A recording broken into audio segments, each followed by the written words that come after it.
Dan mungkin pertanyaan selanjutnya kita ke Pak Rifa, ya, ini terkait dengan kan hampir setiap hari postingan orang tua kalau kita lihat di media sosial, utamanya Facebook dan Instagram, orang tua memposting tentang anak belajar secara daring. Pertama lihat on fire, segar-segar pakai seragam menghadap laptop. Lama-lama bukan menghilang, tapi sudah tiduran di sofa dengan pakai seragam. Ini kan namanya moodnya naik turun. Nah, seperti apa?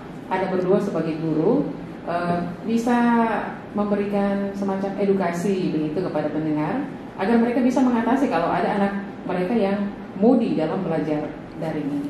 Ya, memang tidak bisa kita pungkiri hal-hal itu memang hampir terjadi di semua sekolah. Ya, jadi kalau menurut saya orang tua variasikan cara belajar anak. Selain dari orang tua, dari guru pun divariasikan gaya belajarnya. Misalnya ini kan kita jangan monoton. Misalnya ini kan kita dapat bantuan kuota dari Kementerian Pendidikan, kuota belajar. Jadi manfaatkanlah kuota belajar itu ketika sudah didapat dengan memanfaatkan aplikasi-aplikasi gratis yang bisa diakses oleh siswa dengan bantuan kuota internet itu. Misalnya kan ada Ruang Guru, ada Rumah Belajar. Rumah Belajar ini produk dari Kementerian Pendidikan. Jadi bisa langsung diakses secara gratis. Di sana Rumah Belajar dari tingkat PAUD, SD, SMP, SMA, SMK, semua materi itu ada di dalamnya. Jadi Bapak Ibu variasikan, jangan pembelajarannya hanya monoton lewat WA misalnya, lewat Zoom misalnya. Anak-anak pasti suatu saat akan bosan. Jadi variasikan dengan bermain sambil belajar atau belajar sambil bermain. Nah, di fitur Rumah Belajar ini ada yang namanya Edu Game.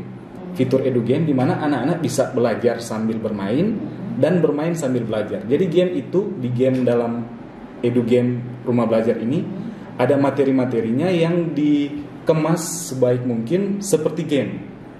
Jadi mungkin itu salah satu trik agar anak tidak bosan dengan gaya belajar di rumah, yang bisa mungkin dicoba oleh orang tua atau guru yang mengajar langsung ke anak. Ibu, yang jadi tantangan juga kami di SMP kan, kami harus melaksanakan praktikum, Bu. Nah, praktikum kan harus dilaksanakan di ruang laboratorium seharusnya. Tapi dengan masa pandemik ini kan tidak bisa. Nah, di portal Rumah Belajar yang saya katakan tadi, di situ ada namanya fitur laboratorium maya. Ini sangat berguna buat saya. Karena pembelajaran IPA tanpa praktikum di laboratorium itu tumpul, Bu. Harus ada pembuktian lewat praktikum. Jadi saya menggunakan ini fitur laboratorium maya yang ada di Rumah Belajar untuk merangsang imajinasi siswa tentang materi yang saya ajarkan. Jadi itu tinggal diunduh ya? Download Rumah Belajar ini? Tinggal di-download di Play Store ada, tapi bisa langsung juga kalau lewat PC atau di laptop itu bisa langsung akses portalnya di belajar.kemdikbud.go.id. Itu Kementerian Pusat punya, Kementerian Pendidikan punya.